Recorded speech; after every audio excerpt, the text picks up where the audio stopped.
খবরটা কানে গেছে আপনাদের। সারা ভারতবর্ষের মধ্যে প্রথম এই যোগী রাজ্যে যোগী আদিত্যনাথ, উত্তরপ্রদেশের যিনি মুখ্যমন্ত্রী, তিনি করে দেখালেন সারা ভারতবর্ষের মাটিতে অন্যান্য রাজ্য যা এখনও পর্যন্ত করে দেখাতে পারেনি। খবরটা কানে গেছে আপনার। আমি আজকে সন্ময় স্পিক্সে এমন একটা বিষয় নিয়ে এলাম, যোগী আদিত্যনাথের সরকার এ রাজ্যের তথাকথিত সেকুলার সংবাদ মাধ্যম গোষ্ঠী যোগী রাজ্য করে ব্যঙ্গ করে, বিদ্রুপ করে।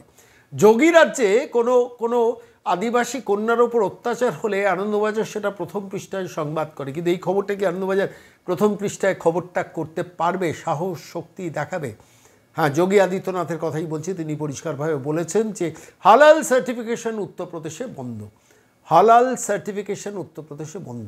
বিষয়টা শুনে চমকে গেলেন না? খবরটা আপনার কানে যায়নি, কিন্তু মনে রাখবেন, এমন নিত্য নতুন খবর নিয়ে সন্ময় স্পিক্সে আপনাদের কাছে আসবো। হালাল সার্টিফিকেশনটা কিসের জন্য?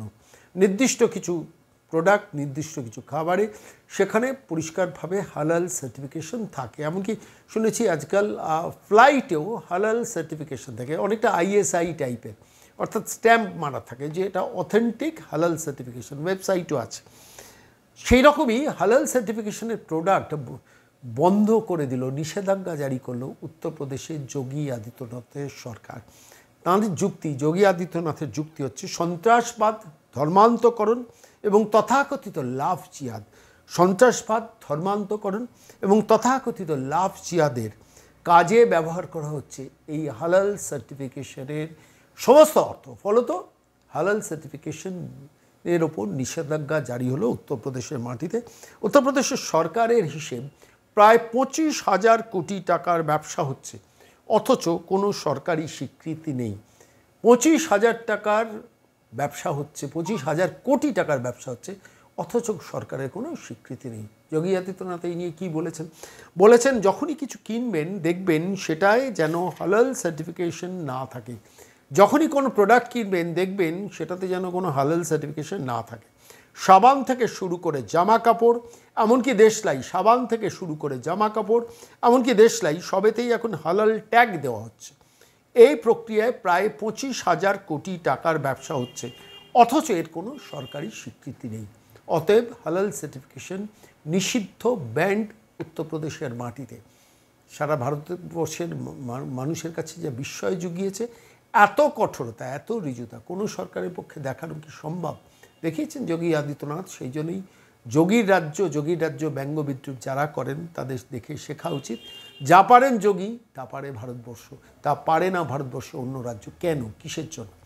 আমি আজকে এই নিয়ে কথা বলতে গিয়ে আমি যোগী আদিত্যনাথের আরও একটু বক্তব্য আপনাদের শোনাবো। তিনি বলেছেন, উত্তরপ্রদেশে ইতিমধ্যেই হালাল সার্টিফিকেট প্রাপ্ত পণ্যের বিক্রিতে নিষেধাজ্ঞা জারি করা হয়েছে এবং রাজ্যে আর কেউ সেই পণ্য বিক্রি করার সাহস দেখাবে না।